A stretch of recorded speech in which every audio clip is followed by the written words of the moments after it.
Assalamualaikum warahmatullahi wabarakatuh. Nama saya Fathan Raffi Firanto dari kelas 8D. Saya akan mengumpulkan bahasa Indonesia tentang teks eksposisi.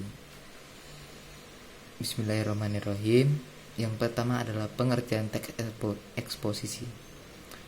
Teks eksposisi adalah paragraf atau karangan yang terkandung sejumlah informasi dan pengetahuan yang disajikan secara singkat, padat, dan akurat. Pendapat lain menyatakan bahwa teks eksposisi adalah jenis atau ragam teks yang memiliki fungsi menyampaikan gagasan-gagasan berupa pemikiran tentang suatu topik. Paragraf eksposisi ini bersifat ilmiah atau dapat dikatakan non-fiksi. Yang kedua, ciri-cirinya.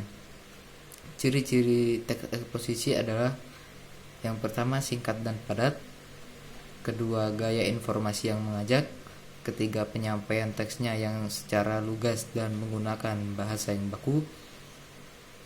Keempat, menjelaskan informasi pengetahuan. Kelima, tidak memihak, berarti tidak memaksakan kemauan dari penulis terhadap pembacanya. Keenam, teks eksposisi bersifat objektif dan netral. Ketujuh, penjelasannya disertai data-data yang akurat. 8. Fakta yang digunakan sebagai alat konkretasi dan kontribusi. Dan yang terakhir, umumnya menjawab pertanyaan apa, siapa, kapan, di mana, mengapa, dan bagaimana. Yang selanjutnya, struktur. Struktur yang pertama itu adalah judul. Judul hendaknya menggambarkan suatu yang dibahas dalam teks eksposisi. Selanjutnya, pernyataan umum atau tesis. Bagian ini berfungsi untuk memperkenalkan topik sekaligus menempatkan pembaca pada posisi tertentu. Selanjutnya, argumentasi atau alasan. Bagian dari teks eksposisi adalah argumen atau alasan.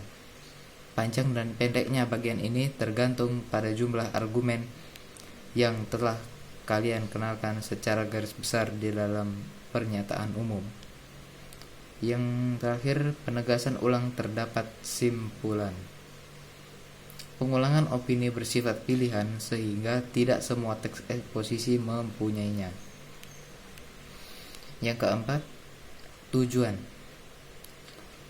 Tujuannya adalah untuk menjelaskan informasi tertentu supaya dapat menambah ilmu pengetahuan pembaca, sehingga dengan membaca teks eksposisi, maka pembaca akan mendapatkan pengetahuan secara rinci dari suatu hal atau kejadian.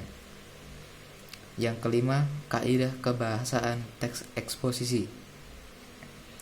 Yang pertama, pronomina.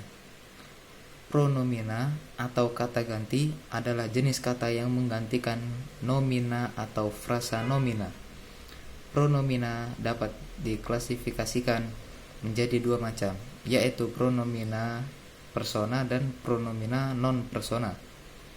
Yang selanjutnya, yang kedua, nomina dan verba. Nomina merupakan kata yang mengacu pada benda, baik nyata maupun abstrak. Selanjutnya, verba atau kata kerja merupakan kata yang mengandung makna dasar perbuatan, proses, atau keadaan yang bukan sifat. Dalam kalimat biasanya berfungsi sebagai predikat. Yang terakhir, konjungsi. Kata penghubung atau konjungsi, contohnya pada kenyataan, kemudian, lebih lanjut. Untuk memperkuat argumentasi, kata penghubung atau konjungsi dapat dimanfaatkan. Itu saja yang dari saya sampaikan. Wassalamualaikum warahmatullahi wabarakatuh.